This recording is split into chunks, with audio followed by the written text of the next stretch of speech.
1962, Victor and Mildred Gershel published a study where they took 413 famous people and wanted to know what made them famous, what made them who they are. And they wanted to find one common thread that would define that definition. And they did. They found the common thread. And the common thread was, of the 413 people, 392 had experienced a tremendous tragedy within their lives. They had to overcome something that was so big and tremendous, it molded who they were. Of the 413, 392 had to endure something difficult, had to travel a hard road. Have you experienced one of those events yet? And if you haven't, you probably will. And maybe yours may not be as difficult as somebody else's. You know, we like to compare how difficult our lives are. Any of you compare like battle wounds, surgeries or scars, or well, I have one on the hand that everybody can see that, and then somebody else says, well, that's nothing. Yours is only that big. You should see the one on my back. That's like, you ever compare those? We also compare the road that we travel in our faith journey. So the Council of Nicene met in the 4th century A.D. to put together, canonize the books of the Bible that we now have. There were 318 who attended that council. Of the 318, only 12, there were only 12 who did not have either a missing eye, a missing hand, or they limped because of the torture they endured. Only 12 who did not have a battle scar because of their faith. Any of us have faith wounds? We have those physical ones that we can see and compare, but any of us have those wounds of the faith where we have been hurt so bad, so deeply within our faith, that we either quit going to church, or we quit believing, or we turn away from God, or there's some reason why we no longer participate in the kingdom. Most of us, most all of us, have some story to tell, have something to share about our faith that has molded us to who we are today. In the gospel reading for today, it's in 2 sections. In the first section, Jesus is traveling, and he's going through a Samaritan village, and he sends some of his disciples to prepare, have the people prepare for his arrival. Kind of like when Billy Graham comes. You have all kinds of people who prepare for the arrival of Billy Graham, famous evangelist or whoever it might be, and you have somebody who prepares. So Jesus sent disciples to prepare for him, but the Samaritans would not accept him. So what would happen if Billy Graham decided he would come? And he sent people to prepare, but the community said, nah, we don't want him. It's going to cost us too much. The traffic is going to be too bad. It's going to be too much work, and we just don't have the resources to do it. No, we can't accept him. I'm not sure what the excuses were for the Samaritans, but I pretty much would guess they're about the same as we would have today. We don't want him here. And we'll add into that too that, remembering they are Samaritans, so Jewish people coming through, probably not good. And so the disciples heard about this, James and John heard about it, and they said, Lord, would you like for us to pray for fire to come from heaven and consume them? Now, we would probably never have those kind of thoughts, that we would want something from God to come down and consume those who are different, or those who maybe not accept us. I don't know that I'm not going to say that. Even the thoughts that we have sometimes are So then the second part of that, because Jesus rebukes the disciples and says, no, you are not going to call fire from heaven to consume them. He rebukes them, and then he begins this story. And he says to someone, he says, follow me. And they say, well, let me first go and do this or that. I think the first one might have been, let me go say goodbye to my family. Jesus says, anyone who puts the hand to the plow and turns back is not worthy. That's a hard lesson, isn't it? Anyone who puts the hand to, well, when you think about it, in the time of Jesus, that was how they tilled the land. They would have to plow. And any of you who have ever farmed a few years ago and had to actually plow, and those of you who may have used a horse, holding the plow, what happens if you turn and look back? It's not going to be good. And the same is true when we are sharing the gospel. If we are sharing the gospel, but we turn to look back, we're not focused no longer on the gospel, are we? And then what happens? Our path is no longer straight. It's messed up. Jesus says to another one, follow me. And they said, yes, I will follow you. I will follow you wherever you go. We say that often too, right? Yes, we will follow Jesus. If I were to ask, don't raise your hand, if I were to ask this morning, how many of you are willing to follow Jesus? I mean, you're here, that's a good sign, right? There are many who are not here. We won't go there. But if I were to ask, most all of us would raise our hand and say, yes, I will follow Jesus. I will follow you wherever. And Jesus says to the person, foxes have holes, birds of the air have nests, but as for the Son of Man, there is nowhere to lay his head. Another difficult lesson, which is to say, if you follow me, you may find yourself with nowhere to sleep, nowhere to lay your head, nowhere to have food. The road is not going to be easy. It is going to be a hard road. So when you say, yes, I will follow you wherever you go, know that it's a hard road that you will have to travel. And most of us, we do pretty well until the road gets hard. We're okay as long as it's paved, right? Any of you ever been traveling and you're going down the road and the road goes from paved to gravel? And the gravel road, it's a little bit more rough. And you're like, I wonder how much longer this road will be, and what will be at the end. Will it turn back to pavement? And then as you travel, the gravel turns to dirt. And you're traveling on the dirt road, and it's even worse than the gravel road because there's holes everywhere. And then finally, the dirt road turns into a path that you're afraid to take your car on.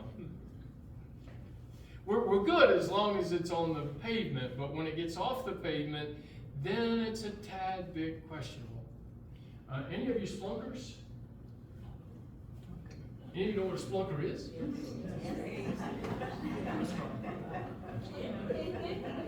Yes. So as I read this story on splunkers, it's interesting that most, not all, but most, especially younger ones, newer ones, when they go into the cave, they take the first large opening.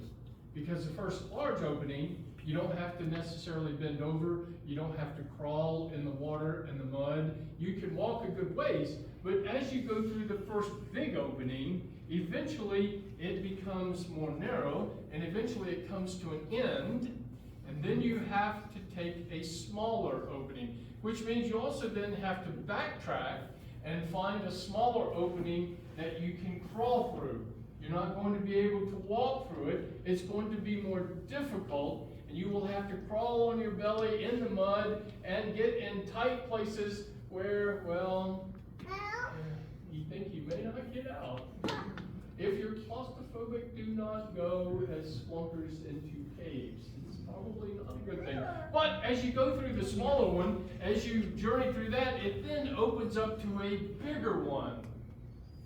And the question is, so why not take the smaller one first? That will eventually open up into the big one. Instead of the big one, it's easy and leads you back to where you have to go to the more difficult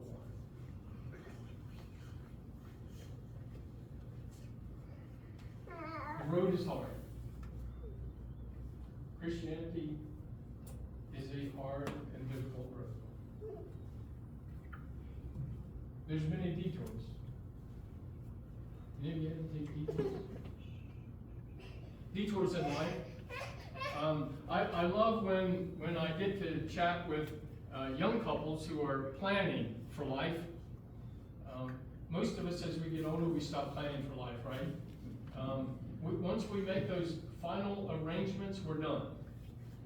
You know, the final arrangements, you're done after that. It's like, I don't need to make any more plans, don't need to save any more money, don't need to, repair anything, just let it go as it is, I'm done. It takes planning for young people who like to think, well, I want to have children. We ask that question, you want to have children? Yeah, I'd love to have children. But I want a house first. And I want it paid for first. It's huge. I then suggest that maybe you might want to rethink the house thing, unless you have rich uncles or parents who will buy that for you, because you may not ever have children. And if you want children, you might have to consider before the house. And then, there's that, yeah, I want to have children, but we want to be together for a while. Well, how long? Well, probably, 8 or 10 years would be kind of nice. Get to know each other, make sure it's going to work. Well, most about 8 or 10 years, what do they call that, the 7-year itch, when that hits. And then it's like, okay, I'm done. I know what this is. I don't want to be part of this anymore, so I'm done. So the divorce rate, at that point is... So, if you wait that long, it may not work. You're going to take a chance, aren't you, that it will. So you want to wait until you make sure it works. So then I get to share the story. When I thought it might have been an earring, but it's a key ring. I was in that situation where, thinking about children, and when I counseled young folks, I was like, yeah, that's a good idea. Wait a while before you have kids. And then I had my first, and I was late 20s, and then the second, and after the second, when folks would come and I'd like to have children, I was like, have them right away. Don't wait. Because the later you wait, when you're in your late 20s, early 30s having kids, remember, you still have to get up all through the night, and you still have to work, and you still have all those responsibilities. Have those kids right now. Do not wait, because you're young, and you can handle that. Otherwise, the road is hard. Do you plan for the journey? Lots of detours. Has the road ever changed your mind? One of those detours. Well, I'm pretty much set in my faith journey. I know what I believe. Any of you know what you believe? And you're hanging to it. We like that song, Old Time Religion. Give me that old time religion, give me that old time religion. It was good enough for my parents, it's good enough for me. And nothing's going to change. And we have our mindset on that, right? And then along comes this new study, like the Dead Sea Scrolls. Any of you know about the Dead Sea Scrolls? It gives different light into the early scriptures and the writings of the disciples. And it kind of adds new dimensions to the journey of our understanding. But some of us, no, we're still going to hang to the earth is flat, nobody's gone to the moon, and they did not discover the Dead Sea Scrolls. We're set there, and that's where we're going to stay, No one is going to move us. That detour in our faith is not going to happen. We're going to stay on that same road and not move. We're not going to change minds. Any of you had to go through tolls? Remember when tolls were like a nickel? And you had to carry nickels with you if you traveled to throw in or hand. Somebody then you had to hand it to because they didn't have the technology that you threw it into a bin. You had to actually hand it to them. And COVID would have never worked in those days. But you had, and then they went to a dime, then they went to a quarter, and now you have to have a credit card. Or actually you buy a sticker that a camera catches you as you pass by. If you travel in certain places on certain roads, it's going to cost you. If you travel the journey of faith, it's going to cost you. You're going to pay one way or another. We love that story of the rich young ruler who did everything right except he had riches that he did not want to give away. It's going to cost you. It costs all of us. And not only does it cost us monetarily, the money out of our wallets, it costs us the blood and sweat and tears of our lives to be in the faith journey. We may lose an eye, we may lose an arm, we may lose part of our soul in the journey, because it is going to cost us. That toll is going to hit us. We're going to cross that toll bridge one way or another. And oftentimes, it's more than once. You're going to pay that toll often. So, wouldn't it make sense to, instead of taking the big opening, to take the small one and go ahead and pay that toll a little bit at a time instead of all at once? To plan that life journey a little bit at a time, and then do our best to maneuver that plan so that it works through all of life. I think we could share, if we opened it up, our journeys, stories of the faith, and both good and bad. The good part of the journey, and we know the good part of the journey as well, right? Because when you travel, you get to meet all kinds of people, don't you? Some good, maybe some not so good, but you get to meet all kinds of people. When you travel, you get to learn about different cultures. Those people out west, they do things a little bit differently than we do here in the east. They're a little bit different. And some of their things are awfully strange, but they have some really good food. They do.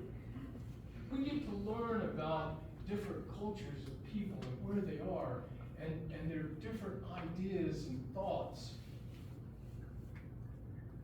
Wouldn't it be terrible if we were just so set in our ways that we were not going to move, we're not going to take a detour. In fact, we're not even going to travel. We're going to just stay right here.